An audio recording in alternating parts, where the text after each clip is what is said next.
Welcome back to Coffee Talk. I am Nathan Montgomery with Next Home Central Realty, and I am so glad to have you with me in this really cool coffee shop. It's called Crescent Coffee Company. I've got my mug of Joe for the morning, and we're going to dive into some topics here that are probably on all of our minds. Interest rates and how to get a better interest rate. As you know, mortgage rates have been on a roller coaster ride amid the inflation, paranoia, and fear. And so we're going to look at some ways that you can get a better interest rate with some proper planning. You can work toward qualifying for that better mortgage rate. Number one is raise your credit score. Raise your credit score. Borrowers with higher credit scores are viewed as less risky to lenders, and so they're offered lower interest rates. And let's just take a look real quick at the difference between a 5 and a 6% interest rate on a $410,000 mortgage, just for some round numbers. The difference in interest over the life of that loan, over a 30-year loan, is $92,587. So the interest rate really does matter. So the first thing we want to do is correct any errors on our credit report. Any errors that you may have, go and take a look at it. There are websites that you can get that information and go in and deal with whatever may be on there. Just something that wasn't yours, that's happened to be on there, or that's been paid off for a long time. Get that cleaned up. Pay down any revolving debt, any credit card balances, home equity lines of credit. Get those paid down. You don't have to get them paid off, but let's get them paid down.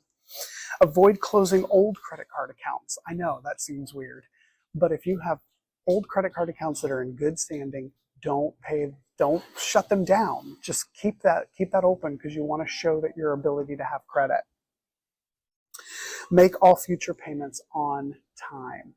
On anything that reports to your credits, to the credit bureaus. You want to make sure you have that on time payment every single month, because that's going to affect that score. It can drop you, and you don't want that to happen if you're looking to buy a house. Lower your debt to income ratio. That's another way to work on that. Even with a high credit score and a great job, lenders will be concerned if you have a very high debt to income ratio. Purchasing a less expensive home or increasing your down payment are some ways to do that. Number three, increase your down payment. Typically back in the past, it was an 80-20 loan. Now there's all kinds of options available to you, but if you can do a higher down payment, that's going to make a huge difference. Why lenders care about your down payment size is because borrowers with significant equity in their homes are less likely to default on their mortgages. That's why conventional lenders often require borrowers to purchase PMI or private mortgage insurance if they put down less than 20%. So if you can put down more, the better. Another thing is to compare the different loan types. There's conventional and FHA, specialty and jumbo. There's all kinds of loan types. There's also fixed rates and adjustable rates. The adjustable rates are becoming more popular again. Now, there's some risk in those things, and a lender will help you with that, and I'll get you connected with a lender that can help you. But with a fixed rate mortgage, you're guaranteed to keep the same interest rate on the life of the loan. And with an adjustable rate mortgage, it will fluctuate.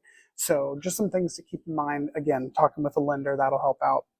Number 5, shorten your mortgage term. If you can do less than a 30-year mortgage, that can help. A mortgage term is the length of time your mortgage agreement is in effect. The majority of home borrowers choose a 30-year term. That's very typical. If your goal is to minimize the amount you pay in interest, you should crunch the numbers on it and see if you can do a 15 or 20-year term. Number 6, get quotes from multiple lenders. I know my lender friends are not very excited that I'm telling you this, but you still need to get quotes from multiple lenders. Be sure to solicit quotes from several different lenders and lender types to compare the interest rates and the fees. So another thing to keep in mind, even if you score a great interest rate on your mortgage, you can lower it even further by paying for points. And with the shift in the market, some sellers will even pay those points for you. So you pay your lender an upfront fee in exchange for a lower interest rate is what paying points is. You'll need upfront cash to pay for the points, but you can more than make up for the cost in the interest savings over the life of the loan. So cash up front as opposed to cash over time. Unfortunately, guys, Here's the deal. The rock bottom mortgage rates we saw in the pandemic are gone. They're over. And now we're in a different time with different rates. But we're still well below the year I was born, where they were 18.45%. So that 6% or just over 6% doesn't seem so overwhelming, does it? If you're ready and able to buy a home, there's no reason that concerns about mortgage rates should sideline those plans.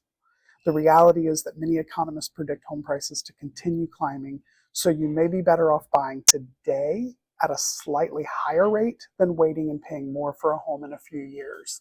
So the other thing is you can buy the home, marry the home, and date the rate. You can go ahead and buy the home now, and when rates come back down at some point in the future, because they always do, you can always refinance and get that rate at a better rate. This is really good coffee. All right, well, that is our coffee talk for today. Just wanted to cover some ways to get a better rate. I know that that's on all of our minds. It's hitting us on our social media. It's hitting us on our news sources, and we're hearing it every day, and it can create some anxiety and stress, but there are ways to get that better rate. So think about those things. Talk with your lender. If you need a lender, give me a shout. I'm happy to help. And thanks again to Crescent Coffee Company here in Titusville for letting us use their space.